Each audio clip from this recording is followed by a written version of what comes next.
Hi friends.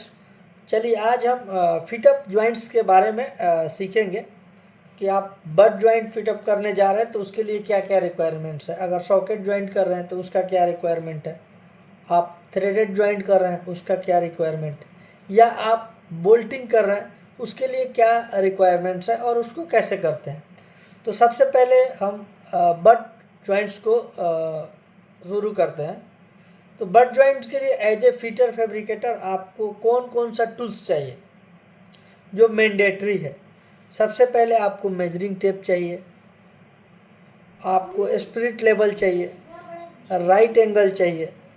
आप flange वगैरह fit up कर रहे हैं तो आपको प्लम भी चाहिए, गैप रॉड चाहिए, मार्किंग चौक चाहिए, रेप राउंड पेपर चाहिए, हैमर चाहिए, आपको ग्राइंडर चाहिए, पेंसिल ग्राइंडर चाहिए, एक एडजस्टेबल चाहिए। ये आपको मैंडेटरी फिटअप के लिए टूल्स है। तो अब बट वेल्ड करेंगे तो सबसे पहले हम क्या करते हैं, तो वेबल प्रिपरेशन जिसे हम लोग वी बोलते हैं। वी का क्या है, वी आपको सिंगल वन साइडेड वी आपको 37.5 डिग्री में होता है। तो दो पाइप मिलके एक जॉइंट होता है तो दोनों साइड का वेबल इंक्लूडिंग आपको 75 डिग्री होता है। आप फिटिंग के साथ करें या पाइप टू पाइप करें। इसके लिए आपको जब आप दो पाइप को फिटअप करेंगे या पाइप के साथ फिटअप करें तो उसमें गैप देना होता है। वो गैप 3 mm रिक्वायरमेंट है मिनिमम, और मैक्सिमम आपको बता दे रहा हूँ 1.5 उसमें टॉलरेंस है।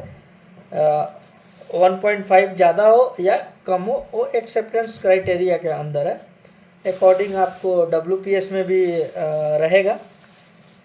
बाकी जब आप फिटअप करेंगे तो उसमें आपको हाई लो यानी आईडी मैच करना है। आईडी में हाई लो नहीं होना चाहिए। हाई लो क्या है, 1.5 mm प्लस माइनस एक्सेप्टेबल है। इसी तरह जो गैप है वो गैप 360 चारों तरफ से इक्वल होना चाहिए।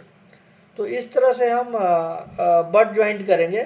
जब बट ज्वाइंट करने से पहले जब बेवल बना लेंगे तो इनसाइड और आउटसाइड फेस से 25 mm उसको क्लीनिंग करेंगे, सरफेस क्लीनिंग करेंगे। और एज जब भी आप वेबल बनाएंगे तो 1.5 mm एज रखना है।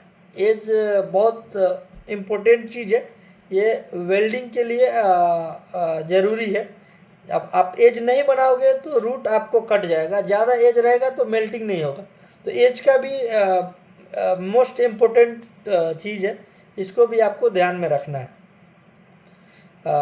वेबल हम इसलिए बनाते हैं कि उसमें क्या है कि आपका वेल्डिंग का जो कंज्यूमेबल आइटम है, जो वो वेल्डिंग मेटल है, वो ज़्यादा डिपॉजिट होगा तो जॉइंट का स्ट्रेंथ बढ़ेगा।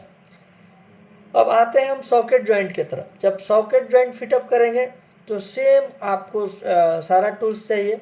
ऐसे ही इसको क्या है कि जब आप सॉकेट जॉइंट करेंगे तो जो भी सॉकेट के अंदर इन साइड जाएगा उसको पूरा अच्छे से क्लीनिंग करेंगे।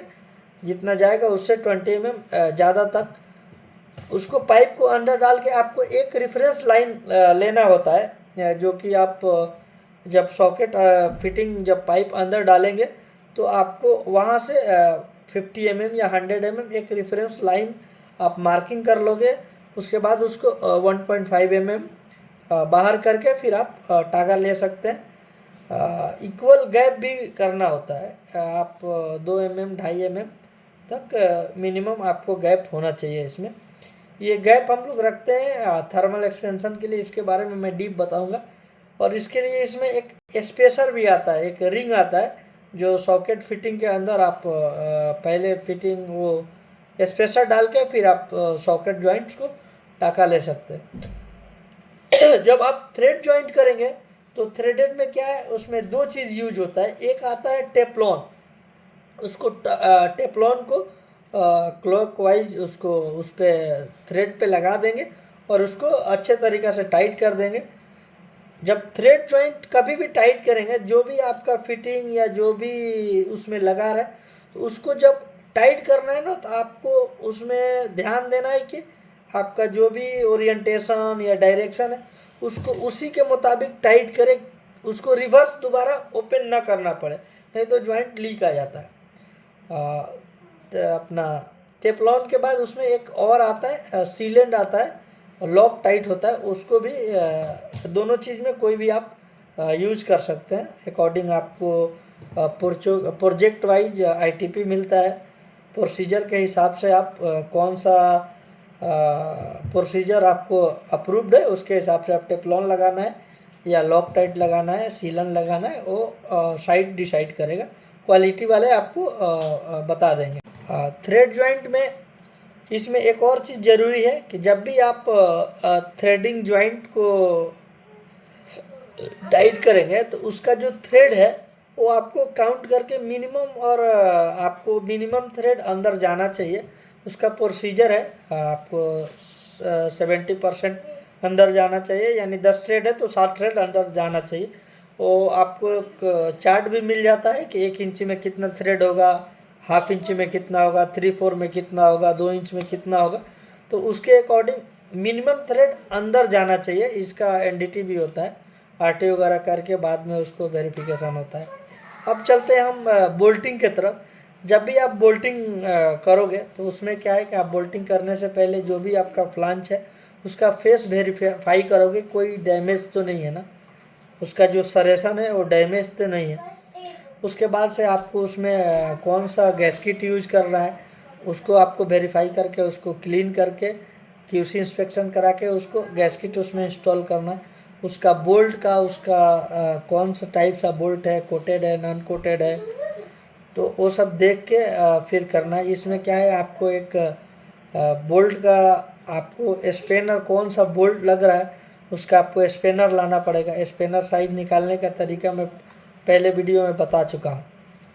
तो आप हम लोग ज्वाइंट इसी तरह करेंगे। आपको कोई भी डाउट है कुछ भी है तो आप लोग कमेंट करें, मैं आपको डाउट्स क्लियर करूँगा। अगर वीडियो पसंद आए तो ज़्यादा से ज़्यादा शेयर करें। Okay, thank you.